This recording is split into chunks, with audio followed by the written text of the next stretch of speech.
हरे सीताराम हरे सीताराम के संग वशिष्ठ बुलावा सीताराम हरे सीताराम पुत्र काम शुभ यज्ञ करावा सीताराम हरे सीताराम भगत सहित मुनि आहुत दीने सीताराम हरे सीताराम प्रगट अग्नि चरु कर लीने सीताराम हरे सीताराम कौशल्यादि नार प्रिय सब आचरण पुनीत पति अनुकूल प्रेम दृढ़ हरिपद कमल विनीत। चक्रवर्ती नरेश महाराज दशरथ अगले पायदान से प्रथम चक्रवर्ती महाराज दशरथ का दरबार आइए आप लोगों के समक्ष। एक बार बोलो अयोध्या नरेश महाराजा दशरथ की जय हो। शाबाश मेरे राज दरबारियों, तुम सब बरकरार रहो। तुम्हारी हिम्मत और ताकत से मेरी बड़ाई है, तुम्हारे ही वफाओं से मुझमें ये शान आई है। ऋषि मुनि ब्राह्मण की सेवा का यही फल हाथ आया है। मेहरबानी है तुम सब प्रजाओं की, तभी मैंने तक तो तज पाया। क्यों ना हो महाराज। राष्ट्रमंत्री महाराज बन रही है संगठन किस प्रजा की डोर में, अपनी मर्जी से गुजरती है या गैर में, भाई भाई में सुलह है या समाई फूट है, बोलो मेरे राज्य मंत्री प्रजाओं में किस तरह की लूट है। राजन हवा की लूट हे राजन, अयोध्या में चारों तरफ खुशहाली मंद मंद बहती है और ये जो प्रजा है हे राजन, आपको ईश्वर के तुल्य समझ। ऐसा ही होना चाहिए भैया सुमन, क्योंकि कहा गया है बचे ताली जुगल कर से नियम सदा से है कि राजा अगर प्रजा से है तो प्रजा भी राजा से। क्यों ना हो महाराज। महाराज कहिए। आ तो आपके चेहरे पर उदासी का कारण क्या है महाराज। हे भैया ऋषिमंत, उदासी का जो कारण है वो मैं तो तुमसे अवश्य बताऊंगा, क्योंकि वो जीवन क्या जीवन है जिसका कोई अर्थ न हो। मेरा जीवन व्यर्थ है, मेरा जीवन निरर्थक है, क्योंकि मैं निपुता हूं, मेरे कोई संतान नहीं है। एक बार जब देवासुर संग्राम हुआ था तो देवता और दैत्यों के बीच में घनघोर लड़ाई हो रही थी। उस समय देवराज इंद्र ने मुझसे सहायता मांगा और मैं उनकी रक्षा के लिए जाकर दैत्यों से युद्ध किया और उस युद्ध में देवराज इंद्र की विजय हुई। तभी से देवलोक में मेरा देवराज ने कहा कि जब तुम आओगे तो मेरे समीप की कुर्सी तुम्हें खाली मिलेगी और वहीं पर बैठना। कल मैं गया था देवलोक, जब मैं उधर से लौटा तो रास्ते में एक झाड़ू लगाने वाली नौकरानी, जिसने मुझे देखकर अपने मुंह को मोड़ लिया और कहा मैंने आज एक ऐसे निपुते का मुंह देख लिया, हमें दिन भर अनाज नहीं मिलेगा। जब एक नौकरानी मुझसे इस प्रकार से मुंह मोड़कर और मुझे निपुता कहती है तो कल अयोध्या के वासी भी इसी प्रकार से कहने लगेंगे, तो फिर मेरा जीवन कहाँ है। भगवान ने मुझको दिया राजपाट धन धाम, लेकिन एक संतान सुख दिया न मुझको राम। बस इसी प्रकार से सोच सोच कर जिस प्रकार से जल के बिना मछली तड़पती है, उसी प्रकार से मेरा जीवन तड़प रहा। यही सोच, यही चिंता है। कोई उपाय है राजन? ऐसे विकल होने से समस्या का हल नहीं होता राजन। फिर क्या करूं, कुछ समझ में नहीं आता। हे राजन, आप तो एक बुद्धिजीवी हैं, आप चक्रवर्ती नरेश हैं, आप ज्ञान के भंडार हैं राजन।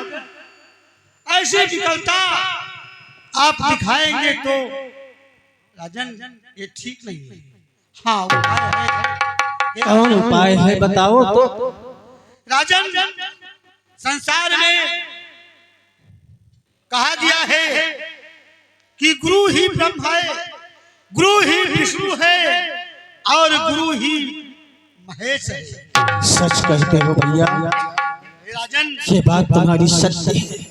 हे राजन अब चल करके और इस व्यथा को हम आप चल करके अपने गुरुदेव के चरणों में और इस व्यथा को क्यों ना सुनावे, उसका उपादान कोई उन्हीं बताएंगे राजन। सच कहते हो।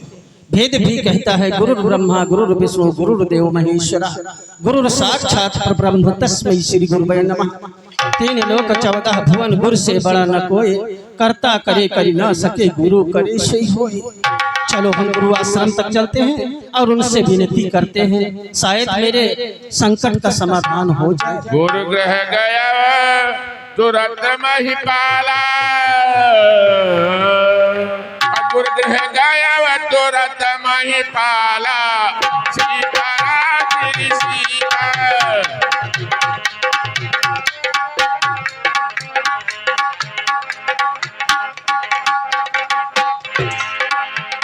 अब इधर महाराज चक्रवर्ती ने दशरथ अपने सुमंत्र को लेकर के कुल गुरु वशिष्ठ के पास पहुंचते हैं। आइए अगले मैदान से कुल गुरु वशिष्ठ का दरबार चक्रवर्ती नरेश का पहुंचना। गुरुदेव के कमलवत चरणों में अयोध्या नरेश प्रणाम करता है। चरण लाग कर विनय विशाल।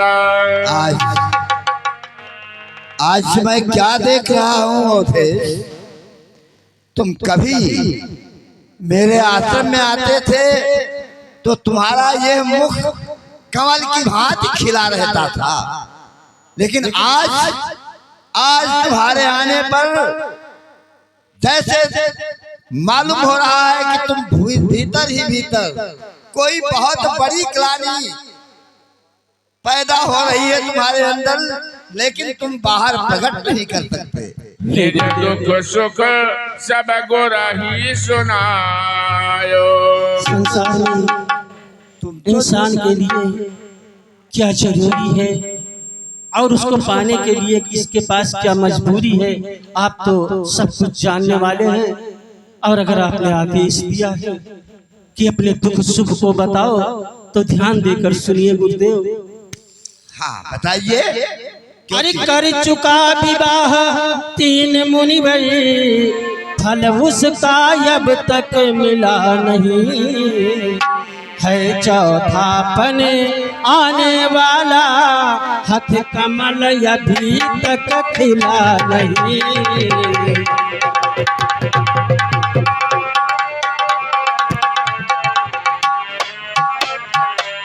वह तरुवर ही क्या तरुवर है जिसमें फल ही उत्पन्न न हो, और वह जलधर ही क्या जलधर है जो जल से ही संपन्न न हो।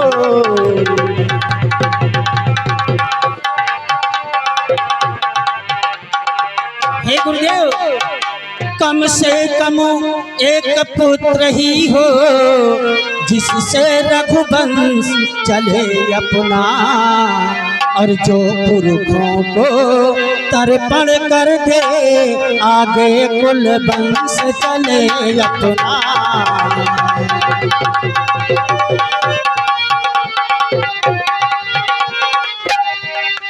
हे प्रभु, बस यही चिंता है कि 3 विवाह मैंने किया, अब तक एक भी संतान मुझे न मिल पाई। कोई उपाय कीजिए गुरुदेव जिससे मुझे पुत्र प्राप्ति हो। बस यही चिंता है, यही पीड़ा है गुरुदेव जो हमें 8 जाम खाए जा रही है। वशिष्ठ बहुविध समुदाय धरऊ धीर, वही है सुतचारी त्रिभुवन विदित भगत भाई। तो जानते हो महाराज दशरथ महाराज कि पुत्रों ने कब नाम चलाया है किसका? क्या ध्रुव और प्रहलाद का नाम नहीं चल रहा है आज संसार में? सच है प्रभु, लेकिन मैं यही सोचता हूँ कि मेरे न रहने के बाद इस अयोध्या की निगरानी कौन करेगा, मेरे प्यारी प्यारी प्रजाओं की देखभाल कौन करेगा, फिर अपना नाम आगे कैसे बढ़ेगा? यहीं से अयोध्या का अंत हो जाएगा प्रभु, अंत हो जाएगा।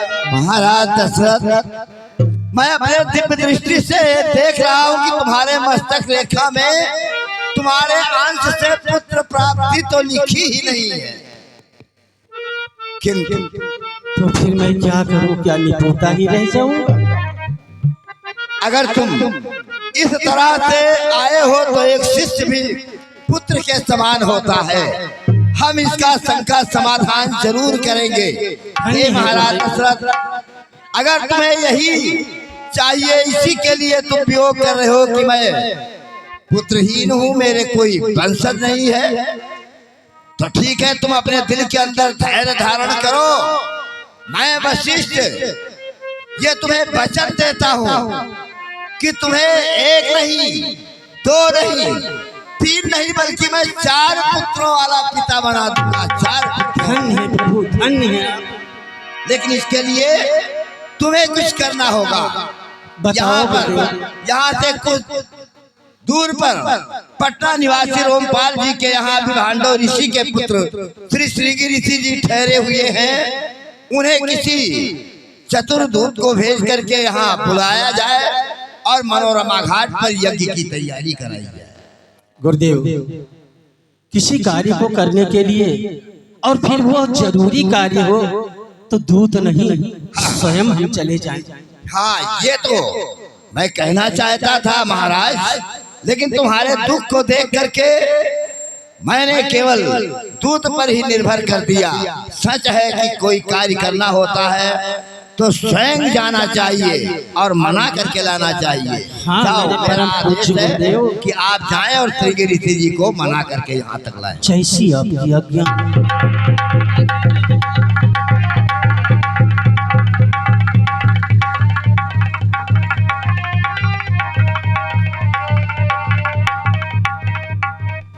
अरे कटे ना उदासी गुरु, कटे ना उदासी गुरु बिन हमारो, कटे ना उदासी।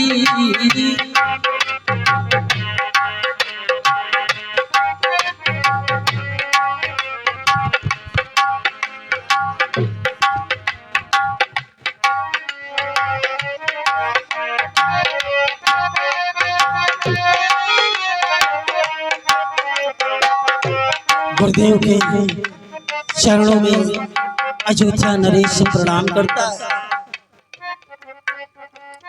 दीर्घायु हो राजन, यशस्वी हो, कीर्तिमान हो। हे राजन, कहो किस प्रयोजन से तुम्हारा यहाँ पर आना हुआ है और ये तुम्हारे तेजस्वी मुखमंडल पर चिंता की जो किरणें झलक रही है स्पष्ट, इसका कारण कह सुनाओ निसंकोच भाव से। हे परम पूज्य गुरुदेव जी, मैं निसंतान था। मैंने अपने कुल गुरु वशिष्ठ जी से बहुत विनती किया कि गुरुदेव कोई उपाय करें जिससे मुझे पुत्र प्राप्ति हो। उन्होंने कहा कि जाओ महर्षि सिंह ऋषि जी को बुला लाओ